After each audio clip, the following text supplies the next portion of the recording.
Namaste. हमेशा खुश रहो बिटियाएं. Myself JBN Dr. Archana Verma, Assistant Professor in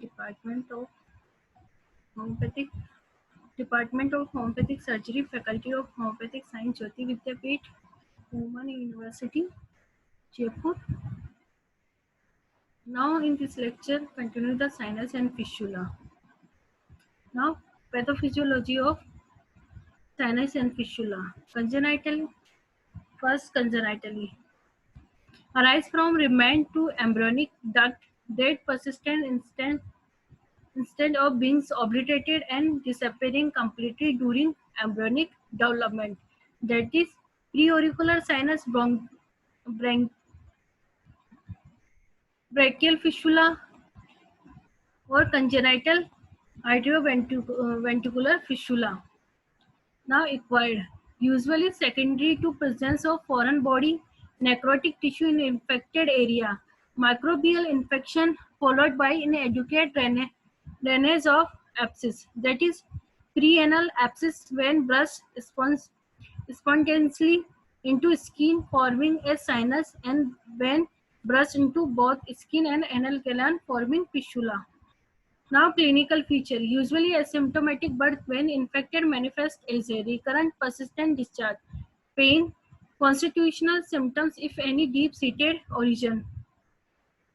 Now clinical examination, inspection, location usually given the diagnosis most of cases. Sinus, preauricular sinus may develop root of helix of ear. Median mental sinus develop symphysis menti. Tuberculous sinus develop in neck. Fistula,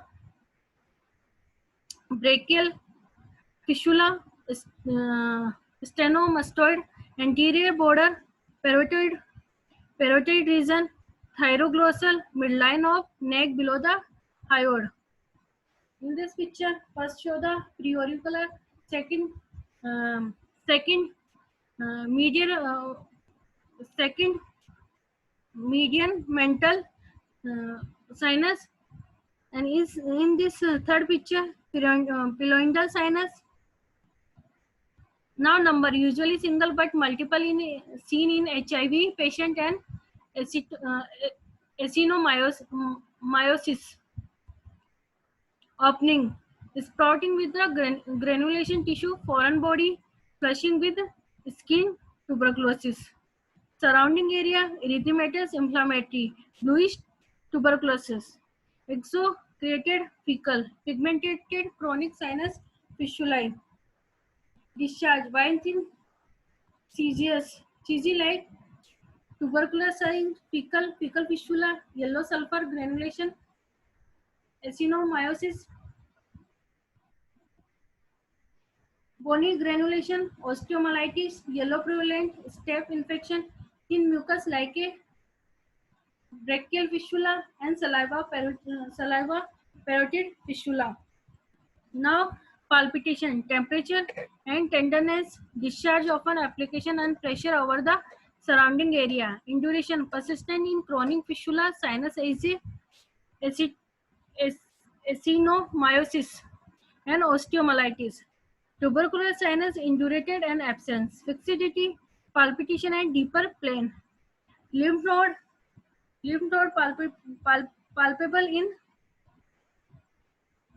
in tubercular sinus. Thickening of bone underneath osteomyelitis. Now investigation. CBP, HB, DLC, TLC and ASI discharge for CSF, AFB, cytological gram staining, X-ray of the part of rule out the osteomyelitis and foreign body, X-ray, QB, kidney, ureter, bladder and USG abdomen in cases of lumbar fistula to rule out the Sigon calculi, MRI and biopsy from edges of sinus and CT sinogram and fistulogram, sinogram. Then knowing the exact extension origin of sinus or fistula, water soluble and ultrafluid lipoidal Iodine dye is used. Lipoidal iodine dyes is poppy seed oil containing 40% iodine. Now treatment. Basic principle: antibiotic, educate rest, educate incision and educate drainage. After incision, specimen should be sent for laboratory. Treating for the cause, that is ATP, anti-tubercular treatment for tubercular sinus, removal of any foreign body, squid, stromy for osteomyelitis, squid, squint hysterectomy is a remove of the dead body and the bone union with healthy bone. This session powered by digital version 2.0 Jyoti Vidyapeeth Women University. I hope you are satisfied my digital session. If you any query, please mention in comment box. I will be resolve it. Thank you.